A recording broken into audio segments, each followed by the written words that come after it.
If you have a question, raise your hand, your name and affiliation, please.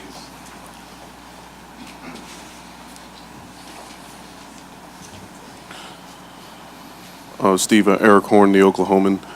Kevin Durant had 25 points in the first half, but he only had 2 shot attempts in the third quarter. What were you able to do to limit his shot attempts in that third quarter and limit him with your defense? I think the main thing was we took care of the ball, so they didn't get out in transition, and he didn't get any clean transition looks.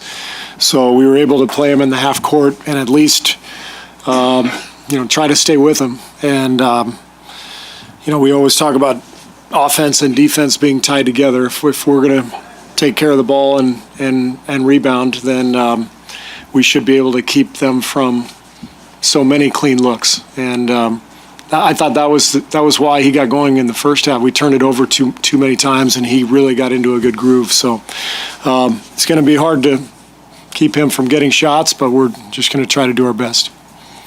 Scott Hart-Cooper from NBA.com. I know you wouldn't have had any angle on the play itself, but when Steph went over that first row of seats in the first quarter, were you able to look down and see that he was on the ground for a while, and what's going through your mind at that time? I didn't see him land. I just saw him go over the top, and just hoping he didn't, bang into a chair or, somebody's knee or something. But yeah, we were just waiting to see him get up, and he got up and looked fine, and we all kind of heaved a sigh of relief. Steve, Jimmy Durkin, Bay Area News Group. I think you said the other night that you don't even expect to out-rebound them, but you just want to keep it close. Yeah. You had a +9 advantage tonight. What did you see from your guys in terms of the effort and being able to get after on the board, especially offensively? Well, I rescind that statement that I made. No, we just did a much better job of being really active and trying to get bodies on people. And, sometimes the ball bounces your way a little bit more, which I thought it did tonight, but mainly just a good activity level. Hey, Steve, Michelle Steele, ESPN. I wanted to ask how pleased you were with the contributions from your bench tonight. And I also wanted to ask if you've seen a more acrobatic shot than what Iggy did to close the first half, that no-look layup. The bench was great. Andre was fantastic. Festus gave us really good minutes, as did Anderson. The Andre layup was kind of the shot of the game, I guess. He's capable of that stuff. He's so athletic and was just somehow able to spin the ball off the glass. But that was a great effort by the bench to really give the starters enough rest and to help them out. I mean, it really does take a full team effort against Oklahoma City because they're so talented and difficult to guard. Jacob Palmer, San Francisco Examiner. I want to talk about the third quarter run you guys made and Draymond's ability to. Does he have a special ability to facilitate those kinds of runs? When you guys go on them and he doesn't even score that much. Draymond is. He's a great defender. Obviously, I thought he made some big defensive plays in the third quarter, deflections, and that allowed us to get out and run. And oftentimes he becomes kind of the ball handler in transition with Steph and Clay running the wings. So there were some plays there where we broke free and Steph was able to get some looks and get going. Tim Kawakami, Mercury News. Speaking of that, did it look to me like maybe Steph got a little angry there? He went to the ground and maybe wanted to call, pounded the ball down, got a timeout. That's when the burst. Is it kind of almost as Steph gets angry, then gets going sort of thing? I didn't notice. You didn't know? Yeah, I didn't see him getting angry. But I just expected nothing less from Steph. He's the MVP for a reason, and he knows he didn't have his best night in Game 1, and he came out and played exceptionally well. Did you think the energy level was up? Did you notice anything different that way in him tonight as opposed to Game 1? I don't know. I mean, I thought our energy as a team was really good early. I thought we made some turnovers, but we were well intentioned in terms of our, trying to make the right plays. And Steph was a part of all that. He had a couple turnovers trying to pass to guys, but I just thought our guys played with a lot of energy and played together and stuck with it. Jay Donde, ESPN. Steve, you've seen a number of these Curry little flurries over the course of the year, a couple of years. What stood out to you about tonight's? From Steph? Yes. Nothing. Business as usual? Business as usual. This is what he does. Monty Poole, CSN Bay Area. At halftime, you guys had a pretty good lead, but what was the tone of the message you had at halftime to the guys, or did you have much to say at all? Our main message was to continue to do the job we were doing on the glass and just to take better care of the ball. As I said, I thought our intentions were good, but our execution wasn't great. And in the second half, that cleaned up quite a bit. And part of that was we were getting stops and getting out and running. But overall, it's going to be the same message. Fight like crazy on the glass, take care of the ball, and see what happens. Antonio Harvey, Sacramento Observer. Coach Kerr, back to Iguodala.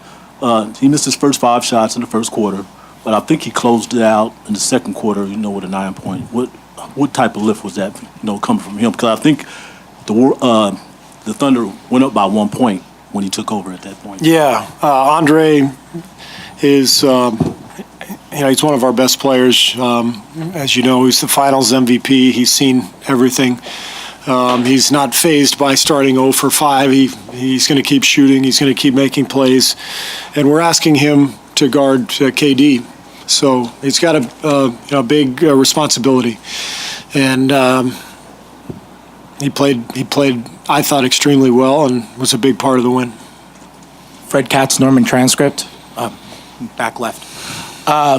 You used Draymond a lot to guard Roberson in game 1 and in the second half, and kind of have him as just a helper in the paint. And in the second half tonight, you used Bogut in that role a little bit. And I was just wondering what you saw in the differences between the two of those guys playing that role, and if you saw something different that you might want to. Well, a lot of times it's just how the matchups kind of materialize in transition, cross matches, that kind of stuff. But they do a good job of helping one another. They've played together for a long time now, and they have a good feel defensively for where each other is and how to help and recover and that kind of stuff. So I thought we did a better job of that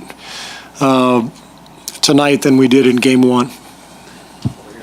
Tim McMahon, ESPN.com. Didn't seem to bother him in the third quarter, but do you have any concern about that huge knot on Steph's elbow? I did not even notice the knot on his elbow, so I have no concern over it. Dean Blevins, News 9, Oklahoma City. Once again, Russ, I think, had 12 assists, so he helped in that way. But for a second straight game, his percentages are down. What are you doing to him, Steve, defensively? We're not doing anything special. I mean, we're just trying to stay in front of him. Everybody knows he's the most athletic point guard in the league, maybe the most athletic player in the league. He and LeBron probably, but. You just have to try to stay in front of him as best you can. He's so explosive, and if he makes shots, as long as you can try to contest them and make it as difficult as possible. And I thought we did that the other night, but he made a couple of big threes that really changed the game. So sometimes they're going to go in, sometimes they're not. But I don't think it's anything exceptional that we're doing. Myron Patton, Fox 25, Oklahoma City. How big was the run at the end of the quarter? They had taken the lead by 1, and you go up a 9-0 run, capped by Draymond. How much did that help you from a momentum standpoint going to half? Yeah, that was kind of the key stretch in the game. Mid third quarter, they were playing well. They had some momentum, and I don't remember exactly what happened. I just know that we made some stops, and Steph really got loose, and that's as I said, that's what Steph does. And when he can find some space and get a few threes to go down in front of our home crowd, it's a huge boost. Lowell Cone, Santa Rosa Press Democrat. Steve, you said that when Stephen Curry went off in the third quarter, there was nothing surprising, unusual about it. When it's happening, how do you experience? What do you see? What do you think? When he's going through a stretch like that? I feel great joy.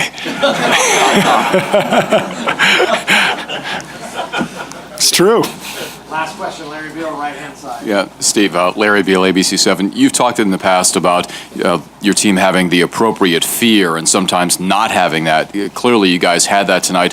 How do you maintain that coming off of a blowout win when human nature, sometimes complacency sets in? Well, that's a Greg Popovich term, so it's not my phrase, but I remember it well from my days in San Antonio, and it's a great expression. Obviously, being down 1-0, we had that fear. We knew we needed to win tonight badly, and we responded well. And now we've got to go there and win a game. We know it's a tough place to play, and we're playing a great team. So I don't think there will be any problem getting that appropriate fear from our guys. All right, thank you. Billy Donovan coming